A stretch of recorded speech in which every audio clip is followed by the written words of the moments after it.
BTV news भंडारा district special. Maharashtra के 2024 के विधानसभा चुनाव डिक्लेयर हो गए हैं और पूरे महाराष्ट्र के साथ भंडारा जिले में भी हलचल शुरू हो गई है। भंडारा जिले में 3 विधानसभा क्षेत्र आते हैं और गोंदिया जिले में 3 विधानसभा क्षेत्र आते हैं। पिछले वीडियो में हमने आपको भंडारा विधानसभा क्षेत्र के बारे में बताया था, तो इस बार साकोली विधानसभा क्षेत्र के बारे में जानकारी लेते हैं। साकोली विधानसभा क्षेत्र यह नाना पटोले का क्षेत्र है। इस बार 2024 के विधानसभा इलेक्शन में नाना पटोले की ही सभी पार्टियां घेराबंदी कर रहे हैं। उसी के साथ उनके ही गुट के उनकी घेराबंदी कर सकते हैं। किस तरह से नाना पटोले की घेराबंदी चल रही है यह हम इस वीडियो में बताने वाले हैं।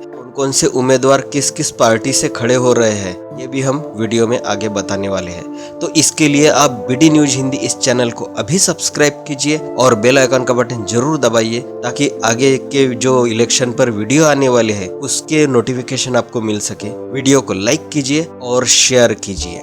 Nirmala garments newborn baby and kids wear Lakhani बाळाच्या जन्मापासून ते 15 वर्षापर्यंतच्या मुला मुलींचे सर्व प्रकारचे वेस्टर्न ट्रॅडिशनल आणि तुम्हाला आवडतील असे सर्व रेंजचे ब्रँडेड सॉफ्ट कॉटन होजियरी मटेरियलचे कपडे उचित दरात मिळण्याचे एकमेव स्थान। आमच्याकडे जन्मलेल्या बाळाला लागणाऱ्या बेबी किट पासून ते 15 वर्षापर्यंतच्या मुला मुलींकरिता T shirts, pants, jeans, shirts, kurti, lacha, palazzo असे सर्व प्रकारचे आणि रेंजचे western dress, sober dress, Calcutta माल, हाटचा माल असे सर्व प्रकारचे कपडे तुम्हाला परवडतील अशा उचित दरात मिळतात। आमचा पत्ता निर्मला गारमेंट्स, बैंक ऑफ इंडियाच्या बाजूला, मेन रोड, लाखनी। तो हम साकोली विधानसभा क्षेत्र के बारे में जानकारी लेते हैं। साकोली विधानसभा क्षेत्र यह भंडारा जिले का महत्वपूर्ण विधानसभा क्षेत्र है क्योंकि यहाँ से नाना पटोले आते हैं और नाना पटोले यही विधानसभा क्षेत्र से जीतते आए हैं। पिछले इलेक्शन में नाना पटोले की बहुत जबरदस्त घेराबंदी की गई थी। तो नाना पटोले को हराने के लिए परिणय फुके जैसे बड़े मंत्री को यहाँ पर साकोली से खड़ा किया गया था और उनके प्रचार के लिए और नाना पटोले को हराने के लिए माजी मुख्यमंत्री देवेंद्र फडणवीस और भारत के प्रधानमंत्री नरेंद्र मोदी जी यहाँ साकोली में प्रचार करने के लिए आए थे।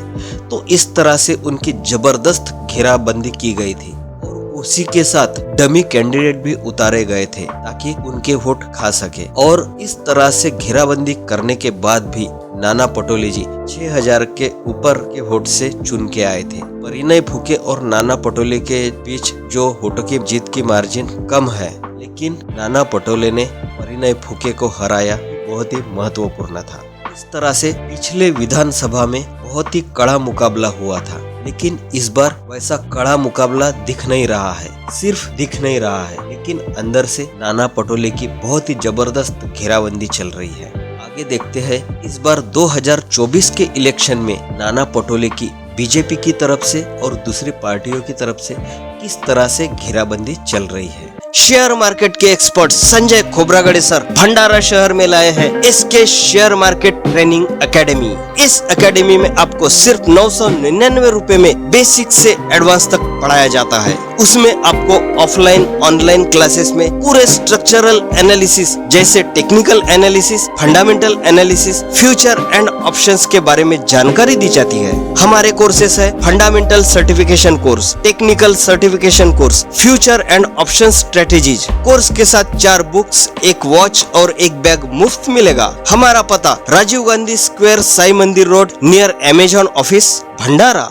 तो नाना पटोले इस बार साकोली विधानसभा के मुख्य किरदार है। कांग्रेस की तरफ से चुनाव लड़ रहे हैं, लेकिन उनकी ही जो महाविकास आघाड़ी है उसमें ही उनकी खटपट चल रही है। क्योंकि अगर नाना पटोले साकोली से चुन के आते हैं, पूरे महाराष्ट्र में कांग्रेस को महाविकास आघाड़ी में सबसे ज्यादा सीटें मिलती है, तो नाना पटोले की मुख्यमंत्री पद के लिए सबसे बड़ी दावेदारी होगी। और यही नाना पटोले जी अपने भाषण में बता रहे हैं। इस वजह से शिवसेना के संजय राउत नाराज हो गए हैं और शिवसेना के कार्यकर्ता भी जो उद्धव ठाकरे गुट के हैं वो भी नाराज हो गए हैं और उनमें उसी की वजह से खटपट चल रही है। लेकिन यह जो मुद्दा था यह अभी शांत होते दिख रहा है, लेकिन फिर भी कभी भी यह मुद्दा उठ सकता है और उनके ही गुट के जो महाविकास आघाड़ी है उनमें फिर से खटपट शुरू हो सकती है और इसका नाना पटोले का नुकसान हो सकता है। क्योंकि जो यहाँ के घाटी के शिवसेना कार्यकर्ता है उनके खिलाफ काम कर सकते हैं। ये हो गई महाविकास आघाड़ी की बात। और कांग्रेस पार्टी में ही देखते हैं कि कांग्रेस पार्टी में ही गुटबाजी चलते रहती है और जिनको उधर से आगे बढ़ने की उम्मीद है और वो जो साकोली विधानसभा क्षेत्र में अपना प्रभाव डालना चाहते हैं तो वो भी चाहेंगे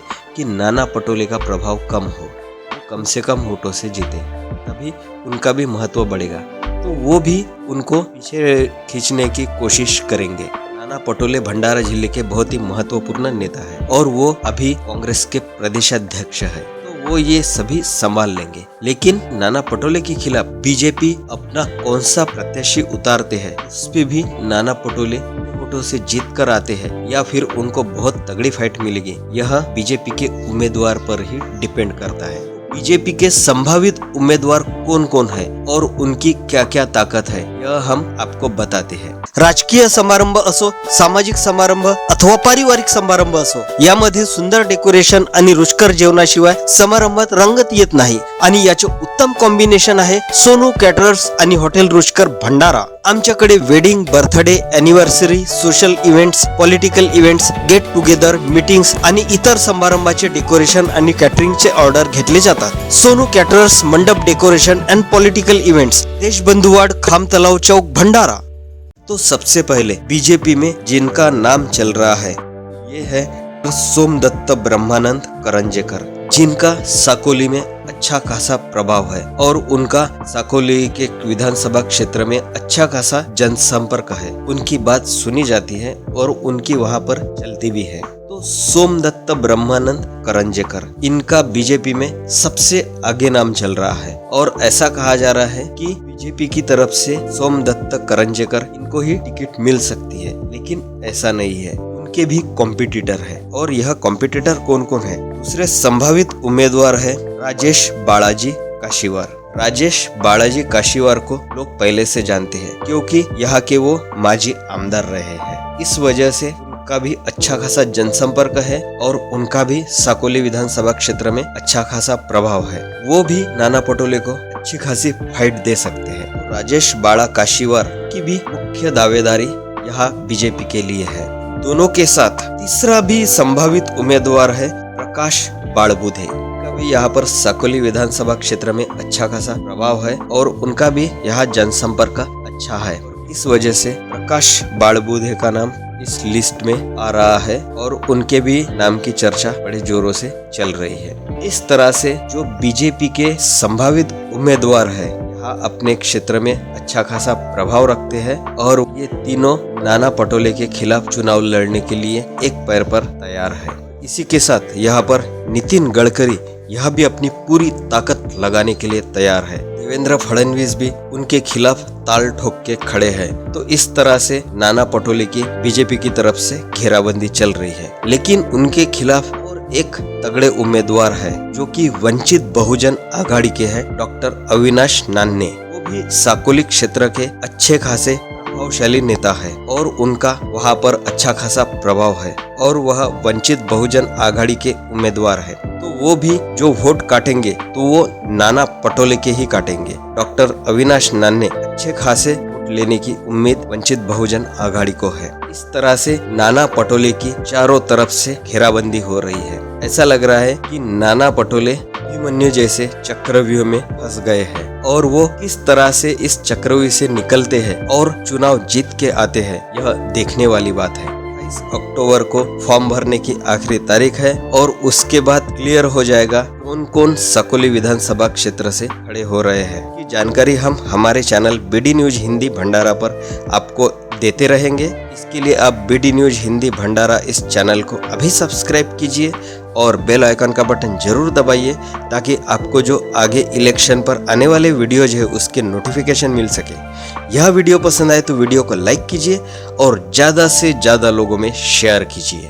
बीडी न्यूज भंडारा डिस्ट्रिक्ट स्पेशल, हमारे चैनल को लाइक कीजिए और सब्सक्राइब कीजिए।